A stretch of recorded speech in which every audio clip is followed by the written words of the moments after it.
এই যে হয়ে গেল আমার রসুন পেঁয়াজ দিয়ে শুটকির বিয়ন। এইভাবে আপনারা শুটকি রান্না করে খেয়ে দেখবেন, আপনাদেরও ভালো লাগবে। ওই শুটকির প্রেমীরা আপনারা সবাই চলে আসুন আমার বাড়ি। আমি ভালোবাসা দিয়ে আপনাদেরকে এই শুটকির বিয়নটা খাওয়াবো।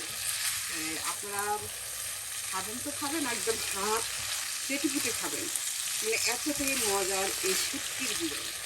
তো এভাবে আপনারা এভাবে রান্না করে খেয়ে দেখতে খাবেন এবং আপনারাও এটার স্বাদ তখনই বুঝতে পারবেন। আমার রেসিপিটা দেখে আপনারা এইভাবে রান্না করবেন, রান্না করে খেয়ে দেখবেন যে এই শুটকি রান্নাটা কতটা মজার। তো আমার আমার ঘরে তো এই শুটকিটা খুবই পছন্দ। আমি তো রান্না করতে করতে আমার জিভে পানি চলে আসে। মানে আপনারাও নিশ্চয়ই এটা দেখে আপনাদের জিভে পানি চলে আসছে। হ্যাঁ, তো